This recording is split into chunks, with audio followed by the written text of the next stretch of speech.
حضرت پیر میر علی شاہ صاحب نے یہ لفظ لکھے کہ یہ نہیں ہو سکتا کہ ان سے کوئی خطا نہیں ہو سکتی اہل بیت سے، کہ یہ غلطی نہیں کر سکتے، یہ بھول چوک ان سے نہیں ہو سکتی، ایسی کوئی بات نہیں ہے، یہ بھی بھول سکتے ہیں، ان سے بھی خطا ہو سکتی ہے، اور یہ بھی اللہ سے معافی مانگتے ہیں بتقاضائے بشریت۔ چاہے وہ اہل بیت کا کوئی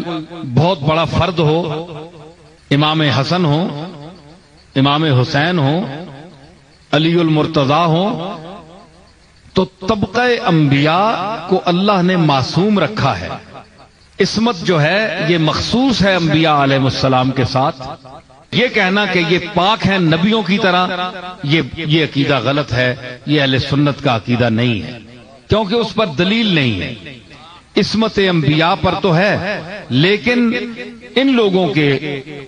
عصمت پر کوئی دلیل نہیں ہے۔ ازواج مطہرات بھی جو ہیں وہ محفوظات ہیں، معصومات نہیں ہیں، محفوظات ہیں۔ دیکھیں نا، وَمَن یَأْتِ مِنکُنَّ بِفَاحِشَةٍ مُبَیِّنَةٍ یُضَاعَف لَهَا الْعَذَابُ ضِعْفَینِ وَکَانَ ذَلِکَ عَلَى اللَّهِ یَسِیرًا۔ اگر امکان گناہ نہ ہوتا تو اللہ نے فرمایا کہ اے نبی کی بیویوں، اگر تم میں سے کسی نے فحشہ کام کیا تو امت کے لوگوں کو ایک بدلہ دوں گا اور تمہیں دو، اس لیے کہ تم رسول کی بیوی ہو اور ایسا کام کیوں کیا ہے۔ امکان گناہ نہ ہوتا تو اللہ کیوں فرماتا؟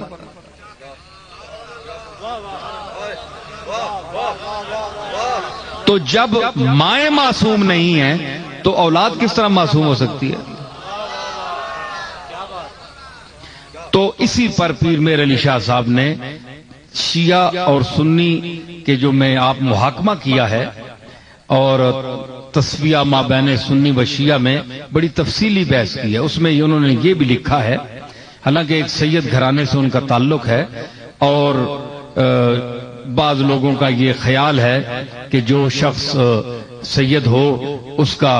شیعہ ہونا ضروری ہے، کہ وہ شیعہ مسلک کا آدمی ہو،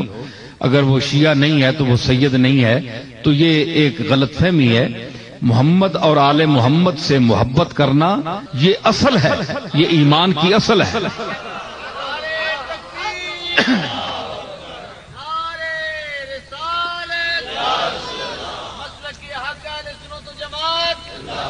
تو اس میں ذرا آج اور انداز سے آپ کے سامنے گفتگو کر رہا ہوں، اور یہ اس دور کا تقاضا ہے اور مجھے ضرورت ہے اس موضوع پر بولنے کی۔ تو صحابہ کا بڑا مقام ہے،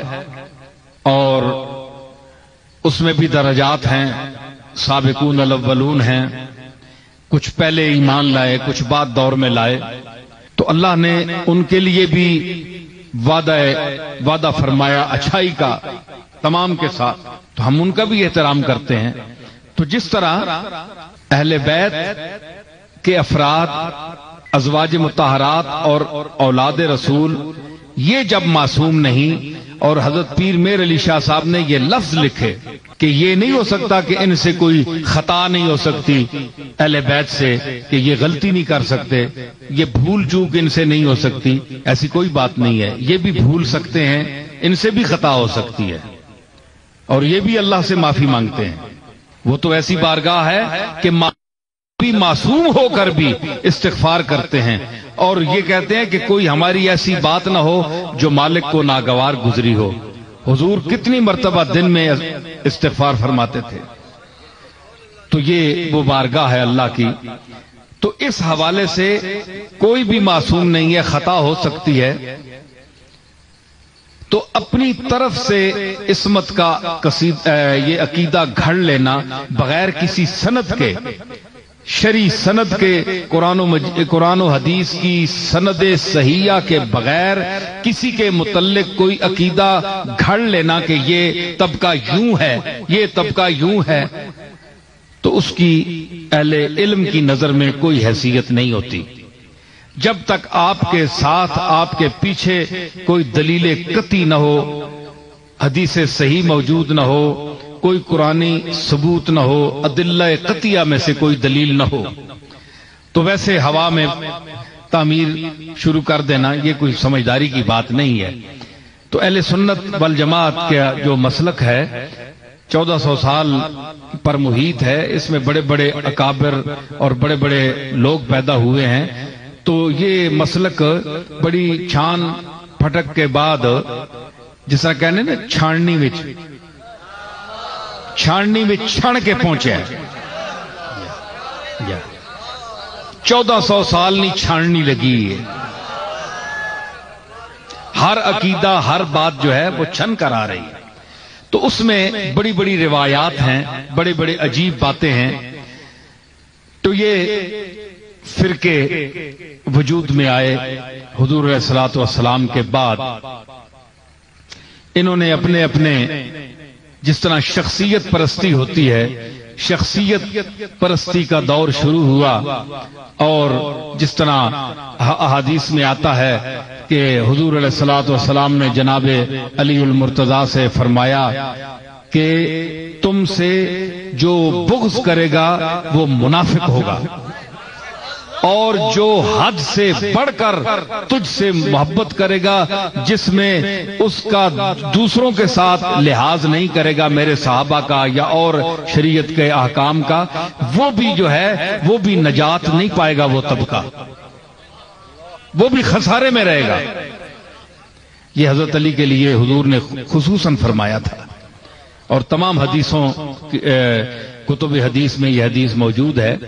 تو یہ اس دور میں ہی یہ شخصیت پرستی، آپ کو پتہ ہے کہ لوگ جو ہیں اپنے مفادات کے لیے شخصیتیں چن لیتے ہیں کہ دنیا کا فائدہ ہمیں کس سے ہے، دین کا فائدہ ہمیں کس سے ہے۔ تو انسان یہ آج کا انسان نہیں ہے، یہ انسان بہت دور سے چلا آ رہا ہے، اور بڑے دور سے چلا آ رہا ہے۔ آدم سے شروع ہوا آج تک پہنچا ہے، آپ دیکھیں اس نے کتنی ترقی کی ہے، اس میں کتنا اس کا علم ہے، یہ آپ کے سامنے ہے سب کے۔ تو آپ یہ کہیں جناب کہ ہم جو ہیں اس دور میں ہمارے انسانوں کے جو تقاضے ہیں وہ کچھ اور ہیں، پچھلے جو تھے وہ ہمارے جیسے انسان نہیں تھے، وہ ہمارے جیسے ہی انسان تھے، صرف ان کو رسول اللہ کی صحبت اور زیارت نے ان کا رتبہ بلند کر دیا۔ حضور کی وجہ سے ہم نے اہل بیت کی بھی محبت کرنی ہے، عزت کرنی ہے، اور صحابہ کا بھی خیال رکھنا ہے، ٹھیک ہے نا؟ تو یہ حضور کی وجہ سے ہے، مرکزی ذات آپ کی ہے، یہ آپ کے ارد گرد پھرنے والے سیارے ہیں۔ تو سورج کے قریب تر جو ستارہ ہوگا، جو سیارہ ہوگا، اس کو قرب کا اتنا ہی شرف ہوگا جتنا وہ قریب ہے، اور جو جتنا دور ہے تو اسی مدار میں گردش تو وہ سورج کے ارد گرد ہی کر رہا ہے، لیکن اس کا مدار کھلا ہے، وہ ذرا دور ہے، اور یہ ذرا قریب ہے، اور جو قریب ہے وہ قریب ہے، جو بعید ہے وہ بعید ہے۔ دیکھیں نا، جو قریب ہیں وہ قریب ہیں۔ اب دیکھیں حضرت صدیق اکبر حضور کے قریب تھے،